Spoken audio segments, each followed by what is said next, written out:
عقیدت و محبت کے ساتھ جم کر ہدیہ درود پیش فرمائیں. اللہم صلی علی سیدنا مولانا محمد طب القلوب و دوائها وعافیت الابدان و شفائها ونور الابصار و ضیائها و آلہ و اصحابہ دائما ابدا.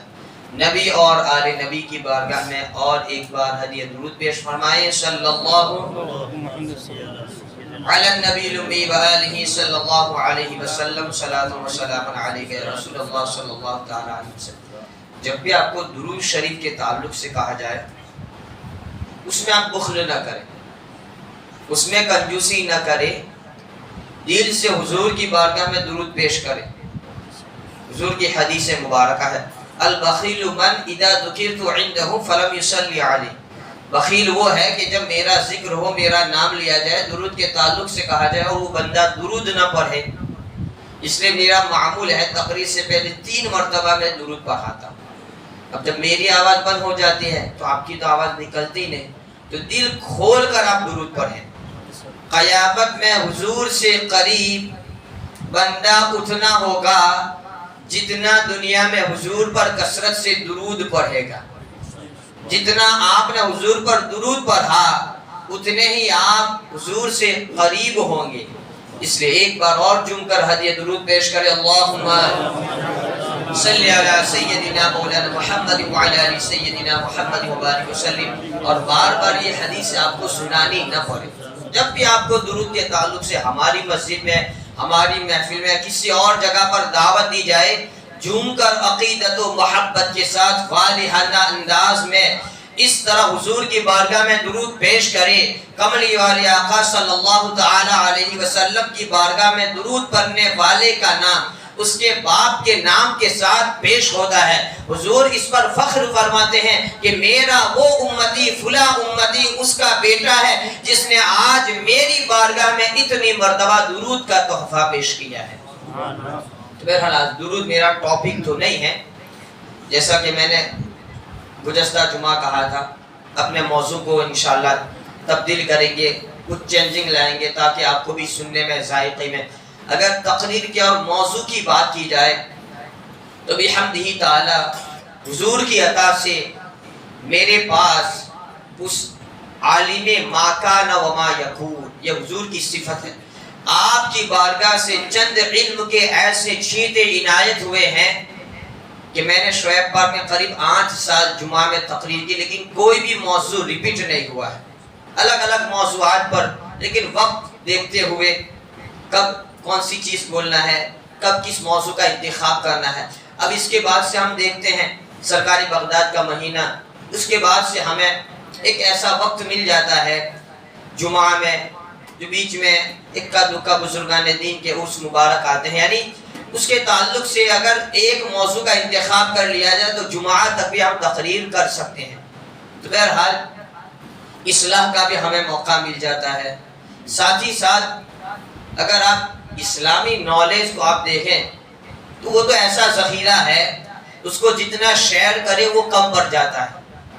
آپ اسلامی تاریخ کو لے لیں, پوری 1400 سال کی ہسٹری ہے, اگر اس کو آپ کی مسجد میں بیان کیا جائے تو وہ ہر جمعہ الگ الگ ہوگا, لیکن اسلام کی تاریخ مکمل نہیں ہوگی. اب 1400 سال پہلے انبیاء کرام کے حالات ہیں. ان انبیاء کرام میں حضرت عیسیٰ علیہ السلام ہے. حضرت عیسیٰ علیہ السلام سے لے کر ہم جب پیچھے جاتے ہیں حضرت آدم علیہ السلام تک ہے, وہ انبیاء کرام کے ایسے واقعات ہیں, ان کا ایسا تذکرہ ہے جو کہ ہمیں جاننا ضروری ہے. وہ ایسے موضوعات ہوتے ہیں.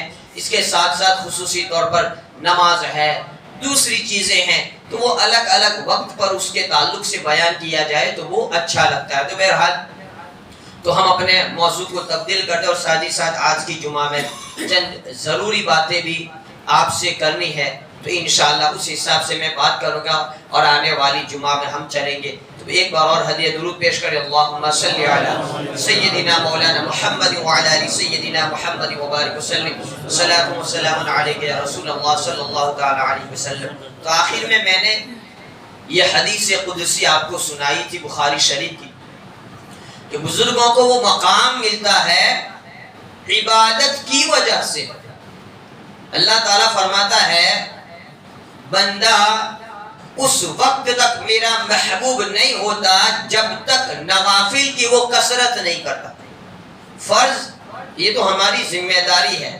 اس کے بعد فرض کی پابندی کے بعد جب بندہ نوافل میں مشغول ہو جاتا ہے اتنا ہی رب سے قریب ہوتا جاتا ہے. تو ایک طرف عبادت ہے اور دوسری طرف مہلکات ہے. یعنی کہ اگر آپ ڈاکٹر کے پاس جائیں گے ڈاکٹر آپ کو دوائی دے گا لیکن محض دوائی سے اچھا نہیں ہوتا ہے. دوائی کے ساتھ ساتھ آپ کو ان چیزوں سے بھی پرہیز کرنا پڑے گا جو چیزیں مرض کا سبب بنتی ہیں. ایک طرف مثال کے طور پر بچے کی دوا لینے گئے, ٹافی ہے, چاکلیٹ ہے وغیرہ سے کف وغیرہ ہوتا ہے, ایک طرف دوائی بچے کی چالو ہے اور دوسری طرف وہ چاکلیٹ وغیرہ بھی کھاتا ہے تو دوائی اثر نہیں کرے گی. دوائی اپنا کام کرے گی, یہ اپنا کام کرے گا. تو اس طریقے سے اگر آپ کو مکمل صحت یابی چاہیے تو اس کے لیے صرف دوائی نہیں, دوائی کا کام شفا دینا ہے اللہ تبارک و تعالی کی قدرت سے, لیکن اس دوائیوں کے ساتھ ساتھ آپ کو ان چیزوں کو بھی چھوڑنا پڑے گا جو چیزیں اس بیماری کا سبب بنتی ہیں. یہی حالت ہماری ہے. ایک تو ہم دوائی نہیں کھاتے ایمان کی یعنی کہ عبادت, نوافل تو خیر جب ہم فرائض سے دور ہے تو نوافل کی تو کیا بات ہے. تو ایک تو ہم دوائی کرتے ہی نہیں ہیں اپنے دین کی, اپنے ایمان کی اصلاح کے, اور دوسری بات جو لوگ علاج کرتے ہیں یعنی جو لوگ نمازوں کے پابند ہیں, جو لوگ عبادتوں کے پابند ہیں, اللہ تعالیٰ جن کو تلاوت کی توفیق عطا فرماتا ہے, تو یہ ایک پہلو ہو گیا. اب اس کا اثر اس وقت ظاہر ہوگا جبکہ آپ اپنے کو مہلکات سے بچائے, ان ساری چیزوں سے پرہیز کریں جو چیزیں آپ کی عبادت پر پانی پھیر دیتی ہے, جو چیزیں آپ کو رب سے دور کر دیتی ہے, جو چیزیں آپ کی عبادت میں لطف کو کم بنا دیتی ہے, جو چیزیں آپ کی عبادت کی برکت اور اس کی نورانیت کو ظاہر, اس کی نورانیت کو برباد کر دیتی ہے, اور اسی کو کہتے ہیں مہلکات باطنیہ. اور بھی گہرا ہو گیا, اور بھی یعنی بندہ اپنے آپ کو عبادت کے ساتھ ساتھ ان ساری چیزوں سے بچائے جو چیزیں اس کے لیے تقویٰ کی راہ میں, خدا کی راہ میں مضر ثابت ہوتی ہے. مثال کے طور پر, اور اسی کو امراض باطنی کہتے ہیں. ظاہری بیماریاں تو ہماری کولیسٹرول ہے, ڈائبٹیز ہے یا چھوٹی موٹی جو بھی بیماریاں ہیں, بلڈ پریشر ہے, یہ ہماری جسمانی بیماریاں ہیں. یہ ہماری کیسی بیماریاں ہیں؟ جسمانی بیماریاں ہیں. اس کے لیے, اس کی صلاح کے لیے آپ دوائیاں استعمال کرتے ہیں کہ نہیں؟ تو یہ اس کو کہتے ہیں امراض جسمانی, جسمانی بیماریاں. اسی طریقے سے اللہ تبارک و تعالیٰ نے ایک انسان کے جسم میں بڑا ہی امپورٹنٹ پارٹ جس کو قلب کہتے ہیں, جس کو دل کہتے ہیں, ایسا رکھا ہے کہ جب وہ بیمار ہو جاتا ہے تو اس کا پورا جسم بیمار ہو جاتا ہے, اور اس دل کی بیماریوں کو کہتے ہیں باطنی بیماریاں. اس کا دوسرا نام ہے امراض روحانی. آپ کا دل کب بیمار ہوتا ہے؟ بلڈ پریشر کا اثر دل پر کچھ نہیں پڑتا. روحانیت میں اگر کسی کو کولیسٹرول ہے اس سے دل میں کوئی فرق نہیں آتا ہے, اگر کسی کو اور کوئی دوسری بیماری ہے دل سے اس کا کوئی لینا دینا نہیں ہے. لیکن دل پر اثر کب پڑتا ہے؟ وہ دل جو رب کی توجہ گاہ ہے, وہ دل جو اللہ تبارک و تعالی کا مرکز خاص ہے, وہ دل جس کو شیطان سمجھ نہ پایا جب اللہ تبارک و تعالیٰ نے حضرت آدم علیہ السلام کا مجسمہ بنایا, جس میں آدم کو دیکھ کر شیطان نے کہا کہ اس میں کوئی خاص چیز نہیں ہے, یہ ایسا پتلا ہے اگر چند دن اس کو کھانا نہ ملے تو وہ کمزور پڑ کے گر جائے, یہ ایسا ہے جو جلد باز نظر آتا ہے. لیکن اس کے بعد جب شیطان نے جسم آدم, مجسمہ آدم کے بائیں جانب دل کے حصے کی طرف نگاہ ڈالی تو اس نے کہا کہ اس کی بائیں پشت پر ایک ایسا حصہ ہے جو سمجھ میں نہیں آتا, تو اسی کا نام ہے قلب, اسی کا نام ہے دل, اور اس کا تعلق اور بندے کا تعلق رب تبارک و تعالی کے ساتھ ہوتا ہے تو یہ دل کب بیمار ہوتا ہے؟ جھوٹ بولنے سے دل بیمار ہوتا ہے، غیبت کرنے سے دل بیمار ہوتا ہے، حسد سے دل بیمار ہوتا ہے، کینے سے دل بیمار ہوتا ہے، تکبر سے دل بیمار ہوتا ہے، خود پسندی، اپنے ایگو کو سیٹسفائی کرنا، اس سے دل بیمار ہوتا ہے۔ جب تک بندہ اپنے آپ کو، اپنے دل کو ان ساری بیماریوں سے پاک و صاف نہیں کرے گا تب تک اس کو عبادت کا مزہ نہیں ملے گا۔ وہ سجدے کرتا جائے گا، فرشتے اس کی حاضری لگائیں گے، لیکن اس نماز کی برکت اس کی پیشانی پر جو ظاہر ہونی چاہیے وہ ظاہر نہیں ہوگی۔ بندہ سنتیں بھی پڑھے گا، غیر مؤکدہ کو بھی نہیں چھوڑے گا، باہر جا کر کسی کی غیبت کرے گا، اللہ تعالیٰ اس کی برکتیں اس کو دے گا ہی نہیں۔ بلکہ صوفیہ تو یہاں تک کہتے ہیں کہ جس نے عصر اور مغرب کے درمیان میں اگر کسی مومن بندے کی غیبت کی، دوسرے دن اللہ تبارک و تعالیٰ اس کو تہجد کی نعمت سے محروم فرما دیتا ہے۔ صرف یہ تو یہ باطنی بیماریاں ہیں، انشاءاللہ میں اس کی ڈیٹیل کے ساتھ بیان کروں گا، آج میں تھوڑا بہت اشارہ کر دیتا ہوں۔ اسی لیے صوفیہ جو ہوتے ہیں یا بزرگان دین جو ہوتے ہیں وہ عبادت کے ساتھ ساتھ اپنے آپ کو شیطان کے ہر اس ہتھیار سے بچاتے ہیں جو ہتھیار شیطان سے قریب کرنے والا، رب سے دور کرنے والا ہے، اور اسی کو اللہ تبارک و تعالیٰ نے آیت کریمہ میں ذکر فرمایا، الم اعہد الیکم یا بنی آدم، اے اولاد آدم، کہ میں نے تم سے وعدہ نہیں لیا تھا؟ کس چیز کا وعدہ؟ ان لا تعبدوا الشیطان، شیطان کی عبادت نہ کرو، انہ لکم عدو مبین، کیونکہ وہ تمہارا کھلا دشمن ہے۔ اب شیطان کی عبادت، اس لیے امام غزالی نے تو یہاں تک بتا دیا ہے کہ ہم سب خدا کے بندے نہیں ہیں، ہم سب شیطان کے بندے ہیں۔ اور یہاں پر اللہ تعالیٰ نے کہا کہ شیطان کی عبادت نہ کرو۔ شیطان کی عبادت کیسے؟ وہ اس لیے کہ ہم اپنے شب و روز کو، ہم اپنے دن اور رات کو جب دیکھتے ہیں، اپنی حرکات کو، سکنات کو، افعال کو، ہم اپنی ایکٹیویٹیز کو دیکھتے ہیں، اس میں زیادہ تر وہی کام ہوتے ہیں جو شیطان کو راضی کرنے والے ہوتے ہیں۔ اگر واقعی میں تم خدا کے بندے ہوتے تو ہر اس کام سے گریز کرتے جو شیطان کو راضی کرتا، اور خدا کی رضا اور اس کی جستجو کے آپ متلاشی ہو جاتے، لیکن نہیں، ہم تو اپنا پورا وقت شیطان کی رضا میں خرچ کرتے ہیں۔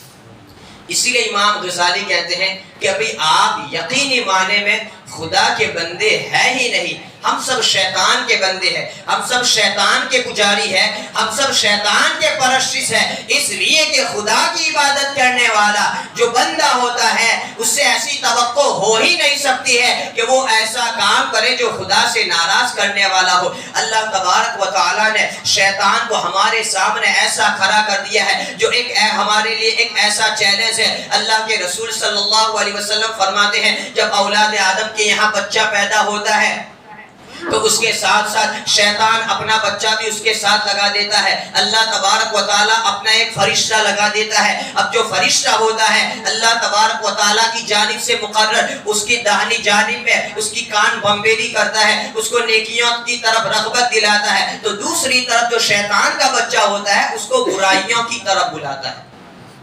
اس طریقے سے انسان کو اس امتحان کے درمیان میں کامیاب ہو کر نکلنا ہے، اور جب بندہ کامیاب ہو جاتا ہے تو اس کے تعلق سے اللہ تعالیٰ کلام مجید میں یوں کہتا ہے، یا ایتھا النفس المطمئنہ، اے نفس مطمئنہ، ارجعی الی ربکی، آجا اپنے رب کی بارگاہ میں، راضیۃ مرضیہ، راضی اور مرضی ہو کر، یعنی تو اپنے رب سے راضی ہو گیا، رب تجھ سے راضی ہو گیا۔ تو یہ جتنے بھی میں نے مہلکات شارٹ میں گنا ہے یہ سب کے سب شیطان کے ہتھیار ہیں۔ اس کو چھوڑے بغیر آپ نہ تو مومن کامل ہو سکتے ہیں، نہ تو آپ کو عبادت کا ذائقہ مل سکتا ہے، نہ تو آپ کو عبادت کا لطف ملتا ہے. اور یہ ساری تعلیمات صوفیوں کی تعلیمات ہے. در حقیقت صوفیاء کرام نے وہ اپنایا ہے، لیکن حقیقت میں وہ اللہ کے رسول صلی اللہ علیہ وسلم کے ارشادات ہے، حضور کی احادیثیں ہیں. ورنہ ہم ظاہر کو دیکھتے ہیں. آج آپ منبر رسول کو دیکھ لیں، یہاں پر جو علماء کا لباس پہننے والے ایک دوسرے کی کاٹ پیٹ میں کبھی اس کے تعلق سے بول دیا، کبھی اس کے تعلق سے بول دیا، لیکن اصل ہمارا دین ہے قرآن و حدیث.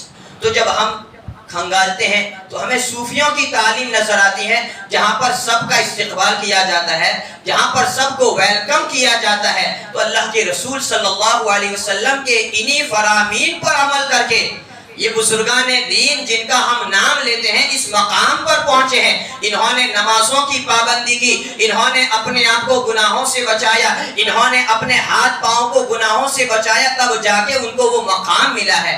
آپ دیکھ لیں سرکار بغداد کی حالت، یہی سرکار بغداد الفتح الربانی، آپ کی جو کتاب ہے، آپ کی جو ملفوظات، آپ کی جو محفل ہے، دل کا مقام، دل جو ہے، دل کا مقام کیا ہے؟ اللہ کے رسول صلی اللہ علیہ وسلم کی حدیث ہے. لیکن سرکار بغداد کی نسبت سے آپ کی کتاب سے سناتا ہوں. سرکار بغداد کا جو پہلا خطبہ الفتح الربانی کی المجلس الاول، اس میں کہتے ہیں وَأَصْلِحُوا قُلُوبَكُمْ، یعنی اپنے دلوں کی اصلاح کرو. فَإِنَّهَا إِذَا صَلُحَتْ صَلُحَ سَائِرُ أَحْوَالِكُمْ، اس لیے کہ اگر تمہاری دلی حالت صحیح ہو گئے تو تمہاری ساری حالتیں سدھر جائے گی. وَلِهَذَا قَالَ النَّبِي صلی اللہ تعالی علیہ وسلم، سرکار بغداد کہتے ہیں اسی لیے تو اللہ کے رسول صلی اللہ علیہ وسلم نے فرمایا. پھر حضور کی حدیث مبارکہ پیش فرماتے ہیں الا ان فی الجسد لمضغۃ، بے شک انسان کے جسم میں ایک ایسا گوشت کا لوتھڑا ہے، اذا صلحت صلح الجسد کلہ، اگر وہ درست ہو جائے تو انسان کا پورا جسم درست ہو جائے. وَإِذَا فَسَدَتْ فَسَدَ الْجَسَدُ كُلُّهُ، اگر وہ جسم کا وہ لوتھڑا گوشت کا ٹکڑا خراب ہو جائے تو پورا جسم خراب ہو جائے. اور پھر آگے کہتے ہیں حضور کی حدیث کے الفاظ الا وَهِيَ الْقَلْبُ، اور وہ اور کوئی چیز نہیں ہے، وہ تمہارا قلب ہے، وہ دل ہے.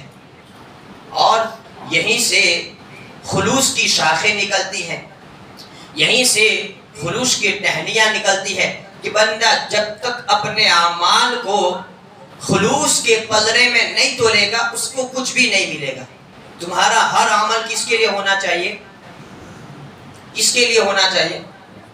اللہ اور اس کے رسول کی رضا کے لیے. خلوص کے ساتھ ساتھ اس کے مقابلے میں ریاکاری آتی ہے. ریاکاری جس کو شرک اصغر بھی کہا جاتا ہے. آج ہر بندہ ریاکاری میں اکثر و بیشتر، یعنی ہم نے اپنے آپ کو ایسا بنا لیا ہے کہ واہ واہی چاہیے، عبادت کے بعد فوراً ہمیں اس کا نام چاہیے، نام مل جاتا ہے لیکن اس کا خلوص نہیں ملتا ہے. تو یہ ساری چیزیں دل سے نکلتی ہے. جب تک آپ کے پاس خلوص نہیں ہوگا حقیقی آپ عبادت کا مزہ بھی نہیں چکھیں گے. یہ میں نے اشارتاً تھوڑی اس پر انشاءاللہ جمعہ میں ہم ڈیٹیل سے بات کریں گے. تو بندہ جب تک اپنے دل کو صاف نہیں کرے گا رب کی بارگاہ سے اس کو مقام ملنے ہی والا نہیں ہے. وہ سجدہ کرے گا، وہ نمازیں پڑھے گا، حاضریاں لگ جائے گی، نمازوں کی برکت سے وہ دور ہوگا. وہ قرآن کی تلاوت کرے گا، ثواب اس کو مل جائے گا، لیکن قرآن کا نور اس کو ذرہ برابر بھی نہیں ملے گا. وہ صدقات کرے گا، خیرات کرے گا، اس کی واہ واہی ہو جائے گی، اور اگر خلوص ہوگا تو ثواب بھی مل جائے گا. لیکن اس صدقات اور خیرات کے ذریعے اللہ تبارک و تعالیٰ کا جو قرب ملنا چاہیے، اللہ کے رسول صلی اللہ علیہ وسلم فرماتے ہیں السخی قریب من اللہ قریب من الجنت وبعید من النار. سخی بندہ اللہ سے قریب ہوتا ہے، سخی بندہ جنت سے قریب ہوتا ہے اور جہنم سے دور ہوتا ہے. تو صدقات اور خیرات کے ذریعے رب کا جو قرب ملنا چاہیے وہ قرب تمہیں نہیں مل سکتا ہے. اور اس کے ساتھ ساتھ حسد، تکبر تو آج ہر ایک چاہتا ہے کہ میرا ایگو سیٹسفائی ہو جائے، جو میں کہوں ویسا ہی ہو، یا پھر واٹ ایور جو بھی ہے. اللہ کے رسول اللہ تبارک و تعالی حضور کی حدیث ہے الکبریاء رضائی، تکبر یہ کبرائی صرف اللہ تعالیٰ کو شوبھا دیتا ہے، اللہ کے علاوہ کسی کو نہیں. اس لیے غالباً آپ نے حضرت بایزید بستامی کو کہا کہ اے بایزید تو میری بارگاہ میں وہ چیز پیش کر جو میرے پاس نہیں ہے.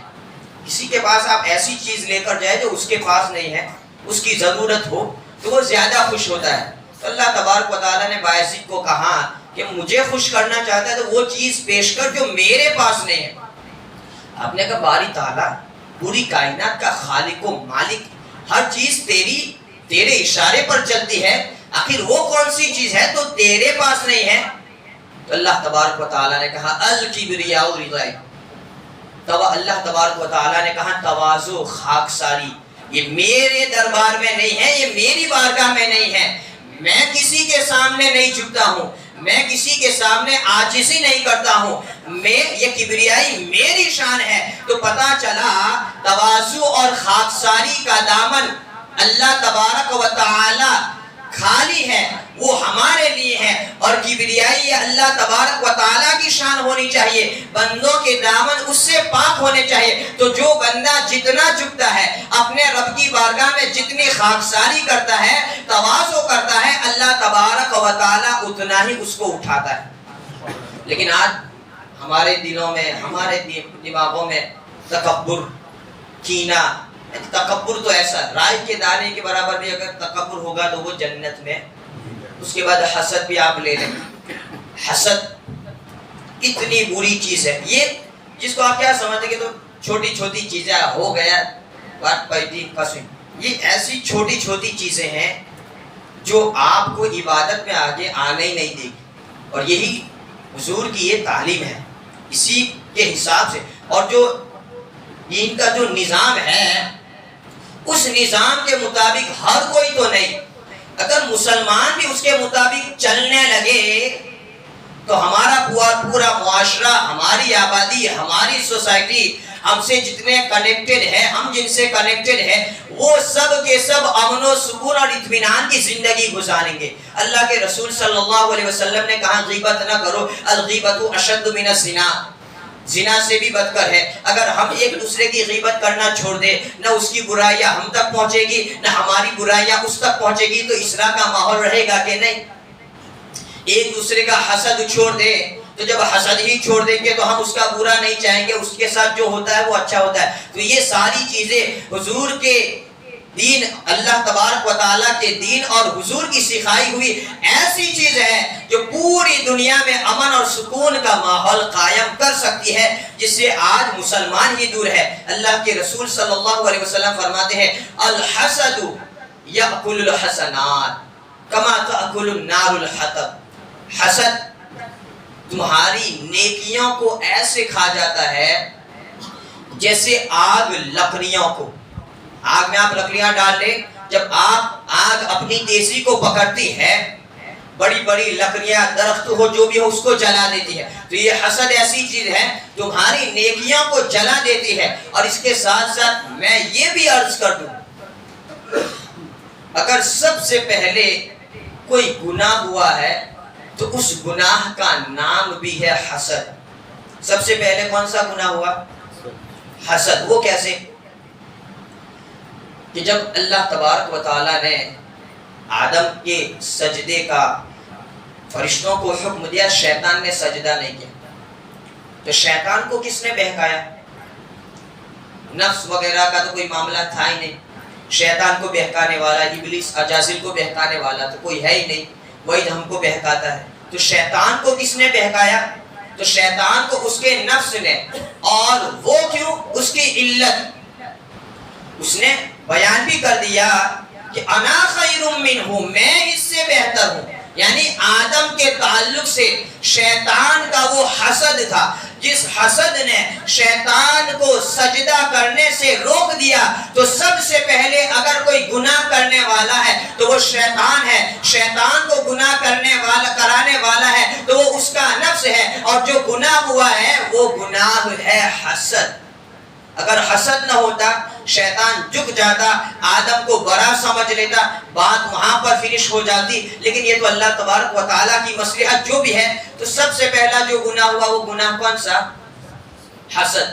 آج مومن کے تعلق سے آپ دیکھ لیں، مومن کا دل تو پاک ہونا چاہیے. ایک مومن کا دوسرے مومن کے تعلق سے حسد, پڑوسی کے تعلق سے حسد, سوسائٹی کے تعلق سے حسد, آپس میں جو کام کر رہے ہیں ایک ہی کمپنی میں یا ایک ہی دکان میں ایک ہی شاپ میں ورکر ہے, مل جل کر رہنا ہے, اس کا حسد ہے. اسی مطلب ہر میدان میں مسلمان ایک دوسرے کے حاسد ہے.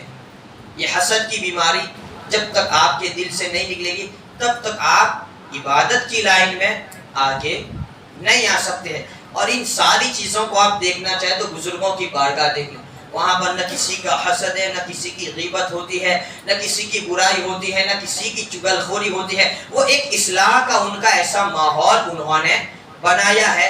تو یہ میں نے چند نصیحتی کلمات آپ کے حوالے کر دیے.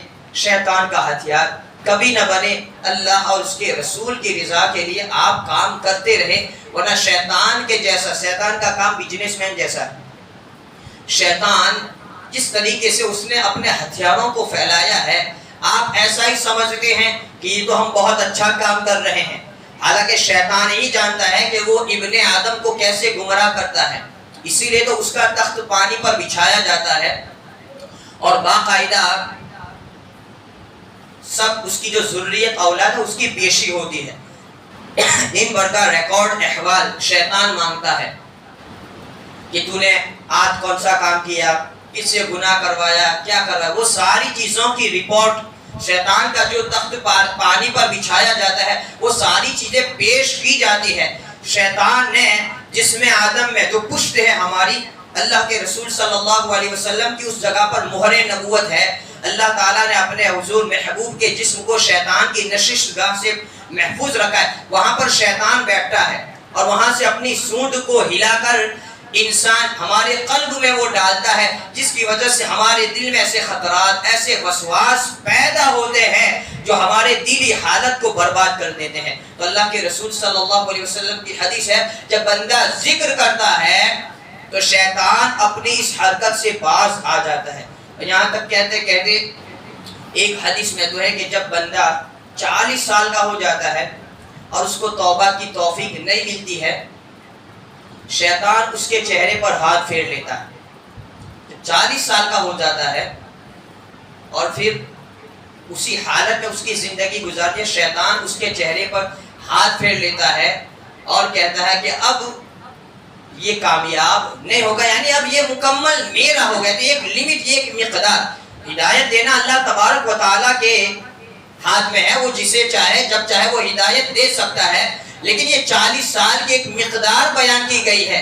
تو ہم تو کیا 40 سال, اس سے کم والے بھی جن کے چہروں پر شیطان کے ایسے ہاتھ پھر چکے ہیں کہ جن سے ہمیشہ کی نا امید ہے, اب امید ہے ہی نہیں ہے. آپ دیکھیں, اگر نیاز کے تعلق سے مجھے بولنا ہے, الحمدللہ سرکار بغداد کی نیازیں ہوتی ہے, بہت اچھا کام ہے.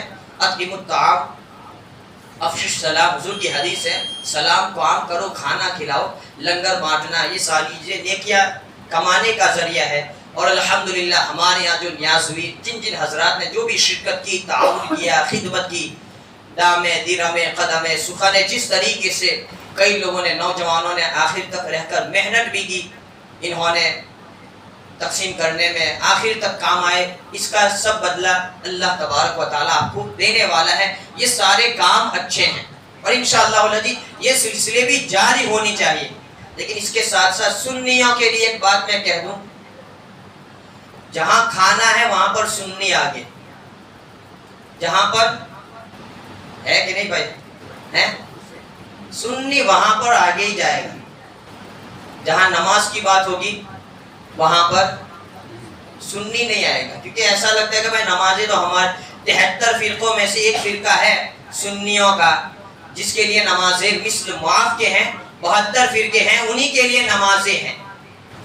تو جب آپ کو جب نمازوں کی دعوت دی جاتی ہے, عبادت کی, دینی محفل کی, تو اس کے لیے ایک ہی صف ہوتی ہے.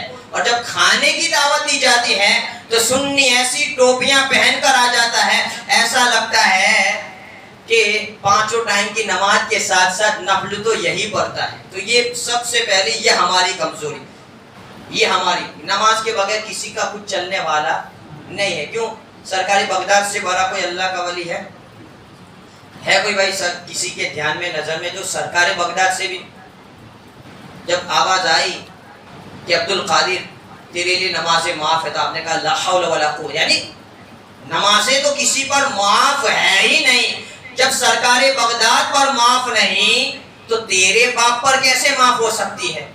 تو یہ سنی پہلے، نمازوں میں پیچھے، مسجدیں ہماری خالی، کھانے میں آگے۔ ابھی یہ کہہ دو کہ بھائی نماز کے بعد کھانے کی دعوت ہے، نہ ان کو ملے گی جو نماز پڑھیں گے، تب سب آئیں گے، تب آئیں گے۔